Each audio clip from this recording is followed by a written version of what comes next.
So the Fantastic Four. We have long heard rumours and rumblings of this. You read from the title. We'll get to that in a moment. This will be an interesting thing to open up the discourse for. But we've had long rumours and rumblings of the Fantastic Four, especially now, of course, that Disney acquired 20th Century Fox, and now it's 20th Century Studios or something along those lines. It was only a matter of time that they were going to be brought into the Marvel Cinematic Universe. Of course it was.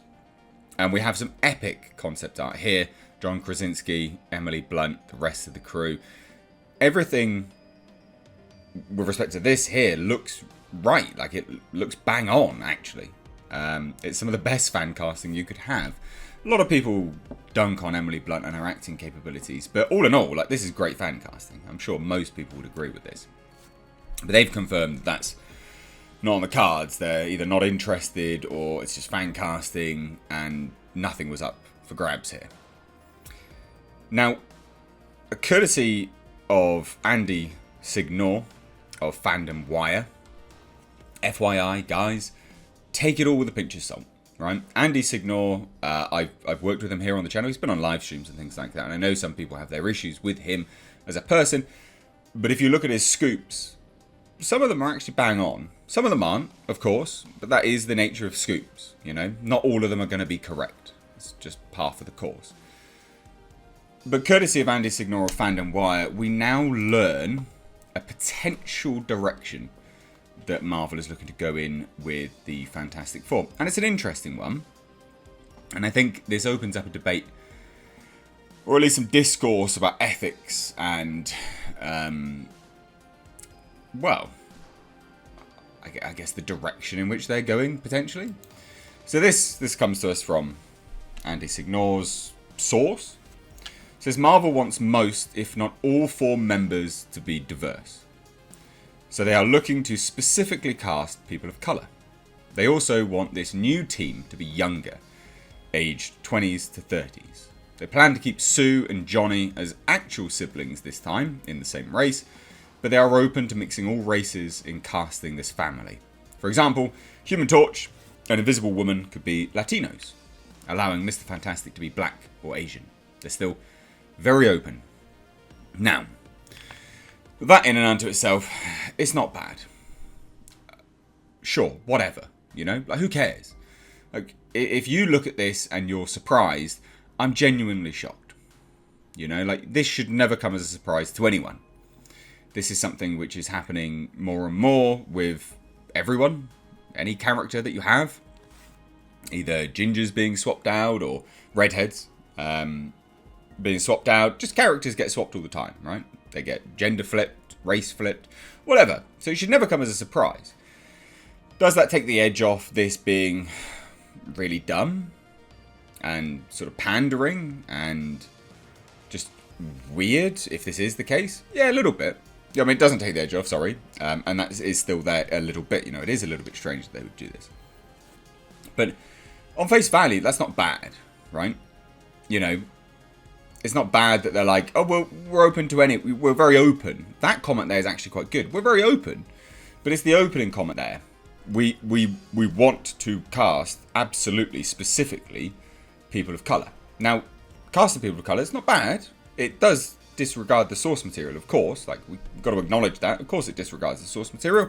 And, when you're pounded on by certain subsections of communities as being cultural appropriation, it does reek of a little bit of rank hypocrisy when this casting's rumour is deemed to be absolutely fine. But let's park that argument, because that's blatantly obvious, and most people can... most people can't come up with a valid counter-argument to that being ridiculous. But the main point there is specifically looking to cast. All you're doing is just really bringing that net in. You're narrowing down the net, the catchment of talent. That's not just that doesn't disregard the talent of people of colour. There's fantastic talented actors out there, but you are narrowing it massively so, in fact, and that is where you do a disservice to the film in the pursuit of chasing whatever form of money you believe this is going to get you. Because that's all it is. It's just a marketing ploy. And that's a shame. That part of it is a shame. Casting people of colour, it doesn't matter, that's fine. Whatever. Again, we'll park the argument about the fact that they're changing, the source material and things like that, because it's just blatantly obvious, and no one will be able to come up with a valid counter-argument to that being ridiculous. But the shame part of it is that they're bringing in the catchment of talent, and that's, you're just narrowing it. You're bringing it myopically. It's just stupid. But let's break this down, right? Is this believable? Yeah, I mean, it actually is believable. It's been done before already with 20th Century Fox. They did that. In terms of the age ranges, I can actually believe that. They would look to cast them. I mean, if you look at the Fantastic Four family, the team in the Marvel Universe, where they're looking to situate and how they would look to go and pursue the Marvel Cinematic Universe moving forwards, Marvel, on a whole, as a company, would want to cast people that are young to stay in the role for a relatively long period of time. So casting 20s to 30-year-olds would make an awful lot of sense. You've got a lot of lead time on those actors there. A lot of lead time. I mean, why do you think Tom Hiddleston's been around as Loki for so bloody long? He was cast, quite a long time ago. Much like, Robert Downey Jr. and everyone has been in the roles respectively for some time, and it works as a result of their age when they were cast. And the Fantastic Four would probably be front and center in the Marvel Cinematic Universe moving forward. So there you go. I mean, look, at the end of the day, that's my points. There's the discussion. There's the news. I hand it on over to you, though. What do you think? Now, I know this will obviously rile a lot of people up, but those that instantly get really annoyed at this, I always try to jump on this and just go, look, it's of course, like, it's to be expected. Like, why are you surprised? And it doesn't detract away from the annoyance behind it all and things like that. I get it, but just sigh and go, well, of course, because it is to be expected. So, be somewhat respectful in the comments down below, leaving your thoughts here. Again, if you are surprised by this, have you been blinkered for the last 5 years? I mean, come on now. This happens all the time. It is genuinely to be expected. It sucks, but it's still to be expected. And it sucks because, of course, all they're doing with respect to this, swapping people out, and specifically looking for very, very particular ethnicities, it's only... That is all it is. It's just a case of pandering, and not necessarily pandering, but it's marketing. It's a marketing ploy. They believe putting someone that looks like you in front of the camera will get you to sit down in the theatre. And that's the basics of it, Don't look anything past Disney ethically, right? They're not ethics. They don't have good ethics. They don't have good morals. They're a company. They look to make money.